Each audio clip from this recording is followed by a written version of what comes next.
Welcome to the Political Matrix News.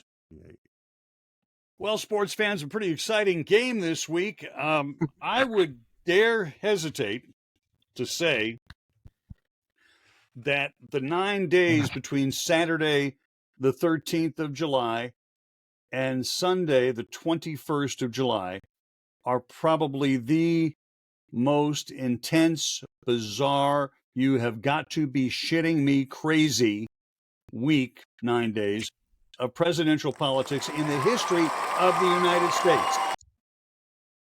Hold your applause. But I'm right. I'm absolutely right. This stuff has been so crazy, so crazy. Yeah, that there's. Brad's got a new toy. That's funny.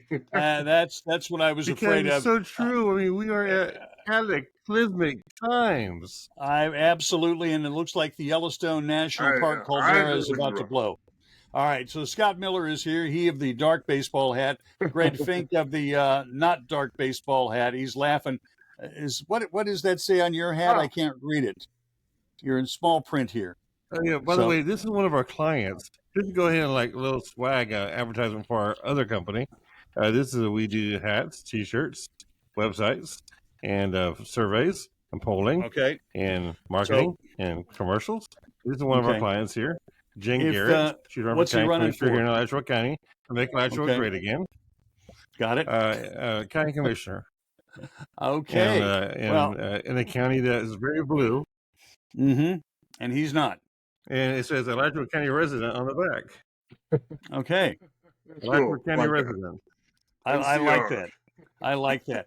Badge of honor. Badge of honor, baby. Yeah, I mean, so he's got 2 votes, yours and his, because you're the only 2 conservatives I know in Alachua County. That's her. So her name is Jen.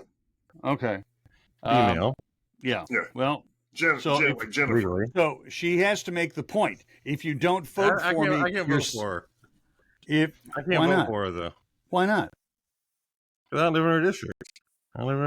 Oh, you don't actually, like county actually one reason why it's a lot more likely to win, because it's not at large. And exactly, we're doing it by district now instead of at large. Alachua's trying to make a little bit of sense. All right. Well, that's not every county does that in this state and other states as well. So I think she needs to make a talking point. You ready for this? Write this down. If you don't vote for me, you're sexist. Let her Democratic opponent chew on that. Or her opponent is a female too. Yeah. Well. This isn't the DEI election. This is the I'm not a criminal election. Exactly. It's merit-based. Yeah. Well, I'm still going with that. That should be the private word. That should be the private word. If you don't vote for me, you're sexist. There you go. And that will resonate with the predominantly blue audience in Gainesville. So there you have it. And racist, because she identifies as a person of color. That's very true. Oh, she does. White's a color. White, that's a color. Yeah. Okay. I'm good with that. It really is. Again, if they're still teaching civics or government or history by the time our grandchildren get to school in somewhere in the 2060s, 2050s, they may just go, you got to be kidding. Right. I mean, this is an attempted assassination, which resulted in the death of 1, the wounding of 3, and the director of the Secret Service quitting after she was grilled unmercifully by congressmen from both sides. That happened on Monday, the 22nd. Delighted that she was grilled. I think she should have taken the example of the Japanese and committed what we used to call hara-kiri, but it turns out it's really called seppuku, where you take a short sword like this and you stick it here and stick it in your low gut. You pull up and then you pull over and everything on the inside falls out. And that's going to kill you within about 30, 45 seconds or so. And if it doesn't, there's somebody there with a bigger sword to whack on your head. But that's what she should have done. And we made fun of it. I'm sure she felt like that's what that committee meeting felt like to her. I mean, we got Congressman Nancy May saying she's full of shit. Yeah, I know. I'm going to watch the video here real quick. I know. Okay, hit it. Yeah, well, Well, yeah. Exactly. So Nancy May was AOC. Nancy. I'm saying AOC saying a similar thing. AOC is saying a similar thing, and when AOC and Nancy May are agreeing,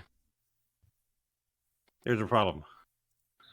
It's like I still like the video. I still like the video that I sent you guys this morning of Andrew Cuomo saying that Trump's getting railroaded. When Andrew Cuomo is saying that Trump is getting railroaded, Trump is getting railroaded. That's how bad it is. He said that is the actual threat to our democracy. And for once, I agree with Andrew Cuomo. Are you sure it's not Misery One's Company? Maybe. Oh my God! This is. See what I mean? See what I mean about the tumultuous? Andrew was lonely. Tumultuous 9 days in American political history. Oh my God! This is the political matrix. Dogs and cats living together.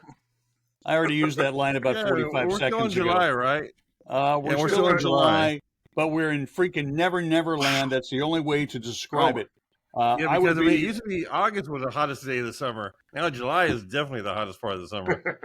or August can be a lot fucking hotter than this, and we're going to have a lot of fun with that.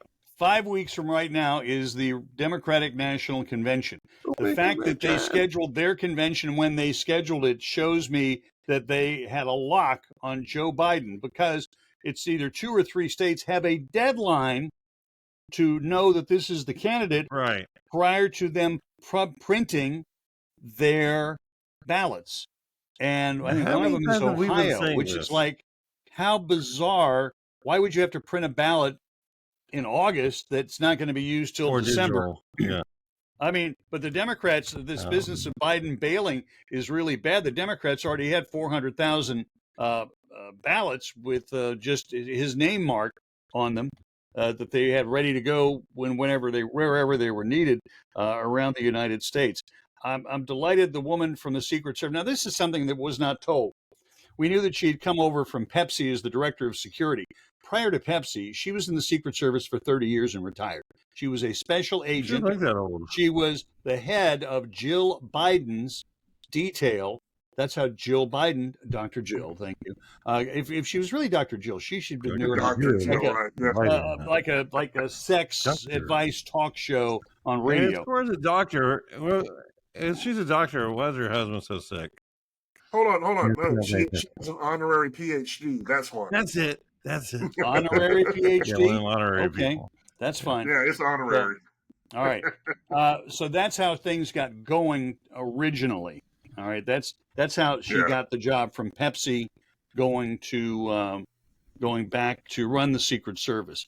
On Wednesday, the 24th, there will. Am I right on my dates? I've kind of lost track here because it's been such a crazy week. Okay, 23rd, 24th, right. On Wednesday, the 24th, President Biden will be giving a speech to the nation in prime time, hopefully sitting in the office at the White House, or what we think is the office in the White House, talking about his decision to get out of the presidential running of the presidents. Talk about the running of the bull. So Biden's going to give a speech. It's bullshit. Here's the important thing. He was given, as we discussed, he was pretty much given the ultimatum by who, I don't know. But you've got your Charlie Schumer, you got your Nancy Pelosi, you got your Barack Obama, and let me think, there's somebody else in there, Hakeem Jeffries, the Speaker of the House, plus guys who were in the Senate with him. In addition to Schumer, there are other Democrats who were in the Senate with Joe.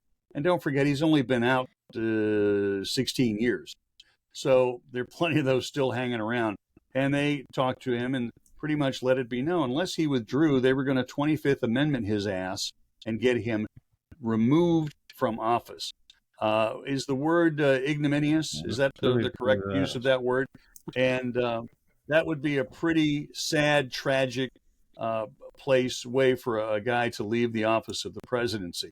And that was his option. Resign from the race or the 25th Amendment. They would have called a meeting yesterday. The cabinet secretaries, there would have been a vote. And as soon as the vote, the Secretary of State would certify it, and then it would have gone to the Speaker of the House and the Supreme Court, and they would have run a judge right over to, they'd have given him written notice, and then they would have sworn in Kamala Harris, and she would now be the president of the United States. So we would have technically an incumbent president running for election. How about that? And I think that would be. I think that would be better, actually. Yeah, well. My question is who becomes vice president if she's president? I mean, do they still follow the same order of succession? Speaker of the House. No, he automatically is there, but she could, in fact, get somebody else. Would have to be voted on by the Senate the same way Nelson Rockefeller was voted on. Well, actually, the same way that Jerry Ford and then Nelson Rockefeller were voted into the office of the vice presidency after Spiro Agnew resigned and then Richard Nixon resigned. I thought Jerry Ford wasn't Ford like Speaker of the House or something. Nope. Or House Majority Leader. Nope. He was a regular old congressman. I can't remember. He would know. Ford was vice president. No, what was he before vice president, dude? He was a congressman. Okay. He was nominated by Nixon to become the vice president to replace Agnew, and then Nixon quit. Ford moves up, and he gets Nelson Rockefeller in. Yeah, it's kind of a nice payoff. Kind of the equivalent if Dick Cheney had cacked in office, that they would have called Bob Dole and said, "Bob, come be vice president for a year or so." Okay. Here's the actual succession for vice president. Okay. It's whenever there is a vacancy in the office of the vice president, the president shall nominate a vice president who shall take office upon confirmation by a majority vote of both houses of Congress. Ah, okay. Which means that would never happen. You talk about a shit show. Vacant. I mean, I'm actually looking on the news right now to see if we're updated here, and so far, Obama still has not endorsed Kamala yet. I noticed that. Nor has Nancy or Schumer. You remember last week I said they did. They did. No, Pelosi absolutely did. I mean, Pelosi was one of the first ones. She said her great honor and privilege, whatever. But this is what I said last week, that they're going to have a tough time walking away from Kamala, because on one hand, they're going to alienate significant chunks of their constituency, because she's a woman of color who's in a prime spot to become president of the United States. Okay, so I mean, and so they have to believe that she's, because she's experienced and has had all these big jobs, that she's the most qualified person to do it. So how do you replace her with any white guy or white person? You can't replace her with a white guy. You can't replace her with a white woman. You can't replace her with a guy, period. Well, this is my opinion. That being said, since she's the most qualified person, why don't we just go ahead and 25th Amendment Biden now? I'd love to see her. Let's give her 3 months as the incumbent president. Let's give it to her, please.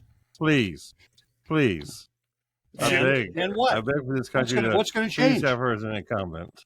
Okay. Well, for me, one of the most entertaining things going on is Mike Johnson, pushing to have Biden removed. Yeah. Because they know she'll torch it. Yeah, they're not going to do it. They're not going to do it. They're not going to remove him because, as Rob said, that was the deal that they made.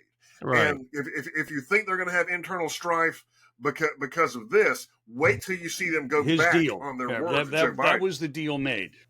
Being a consultant like we are in politics, if you can't campaign, you sure fuck can't govern. No. Okay. I mean, come on, guys. Figure it out. For sure. And the idea that the people out there are so stupid on that entire fact is ridiculous. For sure. Okay, I trust I'm back with you now. But anyway, so I just. Oops. Well, as I was about to say, dogs and cats living together. No, that's the third time that's happened. I think the other thing that we will talk about. We'll talk about over the course of the evening, and we are doing 3 of these tonight. $231 million in less than 24 hours. John Morgan not giving anything to the Democrats. And who should be the vice president under Kamala Harris? We'll talk about that. This is the Political Matrix News. And what's the deal? We really would appreciate a like, maybe share, and subscribe. Here's the good news. We don't choke Subscribe. your data for everything. And by subscribing, it will not cost you anything. And when we get rich, famous, making lots of money on this, you skate through no fees ever for all of eternity, or until the Democrats tear down the internet because they lose the election in November, whichever comes first. All right. So on behalf of Scott, on behalf of Greg, I'm Rob. This is the Political Matrix News.